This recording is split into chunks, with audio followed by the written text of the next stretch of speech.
what kind of toll does this take on a player? No type of toll, Rachel. As long as those checks keep cashing, I'm pretty sure he'll move to Russia, Africa, or whatever. As long as those checks keep clearing, he's all good. I know Trev. No doubt about it. That veterans minimum is a nice check. And as long as people want to pay him to be in that locker room and keep himself in shape, keep doing it, Trev. Obviously, it's tougher on the family, but, hey, man, keep bringing in that money.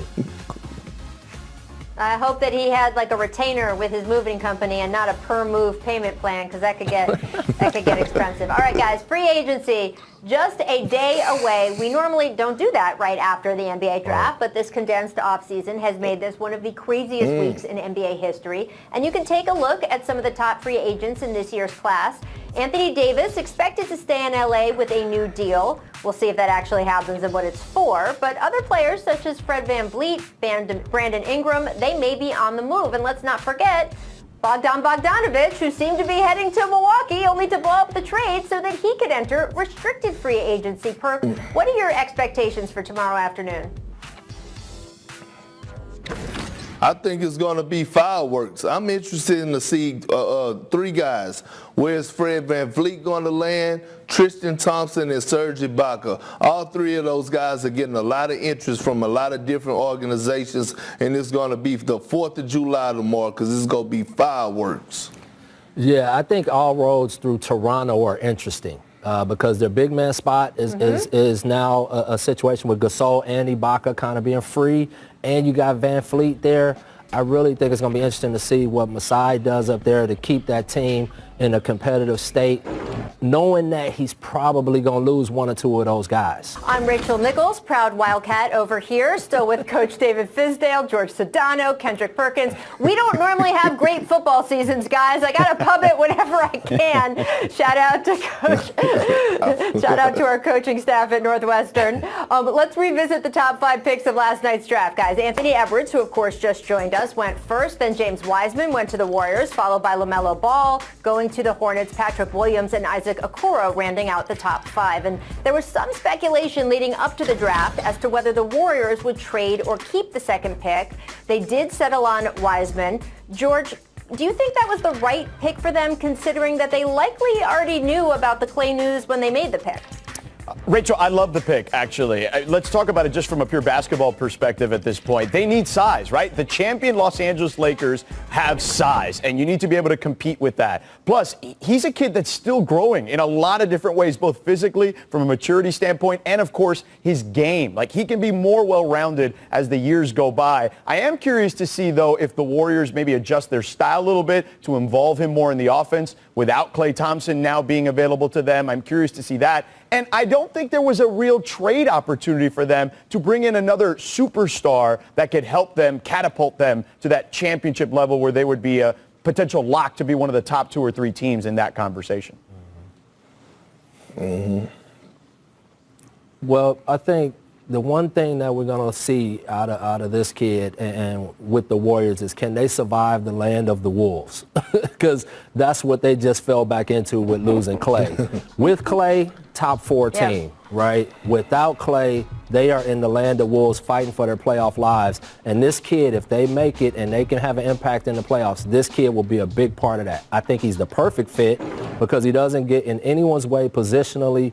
They needed size, just like George said, that he's athletic. He's a guy that can get them offensive rebounds, second shots, and he's going to benefit with just playing next to Steph because he's going to draw so much attention. This kid's going to shoot a very high percentage at the rim.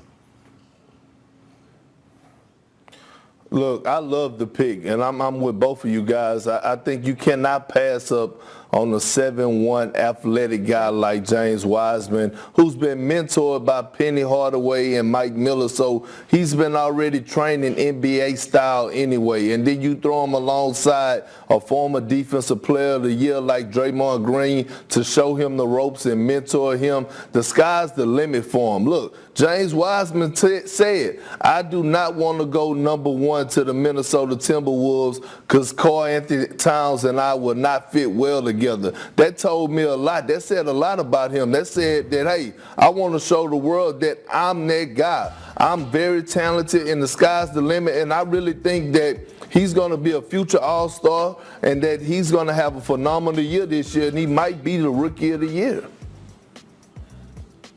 Yeah, and look, I think this was a long-term pick. It's not just a pick for this next season with Clay being hurt, even no matter how much they knew the severity of Clay's injury. This is a conference where you just had two bigs on a team that won the NBA championship. So I think this is a long-term play for the Warriors.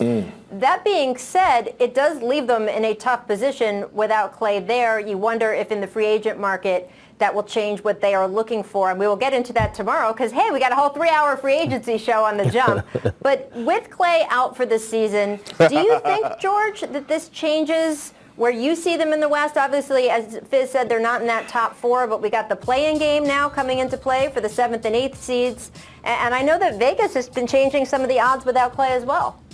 Yeah, Rachel, it certainly changes everything for them. They were a top 4 team in the Western Conference, in my opinion, if they were totally healthy. And now I look at them as, I don't know, anywhere between 5 and 10, basically, because the West is just so hard. And I know maybe they get in that play-in game and they can get, catch fire or whatever. I just don't buy that without Klay Thompson. We're talking about one of the greatest shooters in the history of the sport, that they can catapult themselves into the upper echelon of the Western Conference. And look, maybe they can make a move. To your point, we were talking about Bogdan Bogdanović earlier. They have a $17 million cap exemption right now. I would take a shot and see if you can get him to fit into that cap exemption. If you can do that, then maybe I feel better about their chances. I totally agree. I think that the Warriors are not sitting over there pouting. They know that Clay's hurt and they have to deal with that, but they have an opportunity now to still add some valuable pieces to this team that can move them a little bit away from the bottom of that playoff run. Again, you still got champions on this roster, so these guys are going to have an edge on a lot of these young teams that's fighting for those last spots as well. But I just think if they can spend the rest of their money right, they can still add some serious pieces to this team that can make them very dangerous moving forward. I agree. Look, I don't have the Warriors falling no further than about the 6 or 7 seed without Klay Thompson, and here's why. One is that I would never bet against that green-eyed assassin in Steph Curry, who is one of the best point guards to ever touch the basketball, right? And then I got faith in Andrew Wiggins. This is the first time that he's able to come around and be in a great culture, a great environment where he's going to be around Steph, Clay, and have Steve Kerr and Mike Brown and Ron Adams to put him in position to be successful. And I think he's going to embrace this opportunity.